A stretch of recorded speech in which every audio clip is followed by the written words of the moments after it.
ومتابعة معنا مباشرة من القاهرة الصحفي محمد محيي الدين. محمد، على أهمية الدور المصري في الوساطات السابقة، دعوة مباشرة من الرئيس ترامب للرئيس السيسي، أهمية هذا المجلس اليوم في قطاع غزة تناط به مسؤولية المرحلة الانتقالية واتخاذ القرارات المصيرية بشأن الإعمار والدور الأمني في القطاع. ويأتي كذلك وسط حراك كبير، ليس فقط تشكيل مجلس السلام والإعلان عن أعضاء هذا المجلس، ولكن كذلك بعد الإعلان عن أسماء لجنة التكنوقراط واجتماعات تجرى في القاهرة ويحضرها كذلك نيكولاي ملادينوف المبعوث السامي إلى غزة، وتصريحه ببعض الأمور المتعلقة بالفترة المقبلة المتعلقة بغزة. نبدأ بوزير الخارجية المصري الذي أكد أن مصر تلقت دعوة رسمية موجهة من الرئيس الأمريكي دونالد ترامب إلى الرئيس المصري عبد الفتاح السيسي لتكون مصر عضوة أيضا في مجلس السلام الذي سوف يضم إلى جانب رئاسة الرئيس الأمريكي دونالد ترامب سوف يضم 25 عضوا من رؤساء وقادة دول العالم، وبالطبع مصر من بين هؤلاء أو هذه الدول، ومصر تدرس هذا الأمر بجميع جوانبه. وزير الخارجية أشار كذلك إلى أن مصر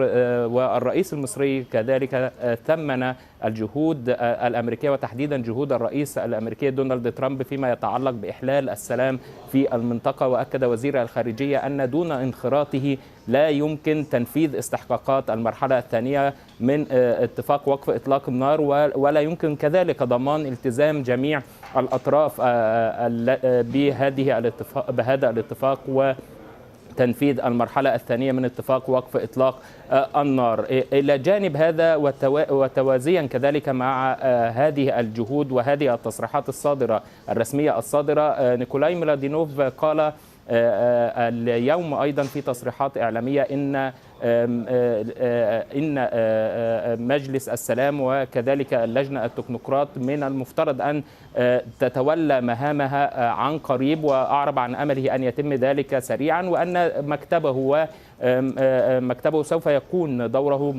منوط فقط به توجيه الدعم وتوجيه هذه اللجنة لتولي الملفات المدنية والأمنية في قطاع غزة. وربما في هذه الأمور تفاصيل المدنية معروفة فيما يتعلق بتقديم وتسهيل وصول المساعدات إلى سكان قطاع غزة، ولكن هناك أيضا الملف الأمني. ربما مصر بذلت جهود في هذا الأمر بتدريب عدد من عناصر الشرطة الفلسطينية تمهيدا لنشرهم في قطاع غزة، ولكن لم يعلن بعد عن هذا الأمر، وبالتالي هناك الكثير من التفاصيل، ليس فقط ما يتعلق بدراسة مصر الانضمام إلى مجلس السلام وانضمام الرئيس المصري إلى مجلس السلام، ولكن هناك أمور بكيفية تنفيذ هذه الاستحقاقات وما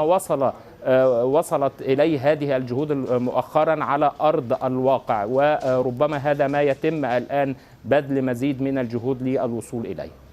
مباشرة من العاصمة المصرية القاهرة الصحفي محمد محيي الدين.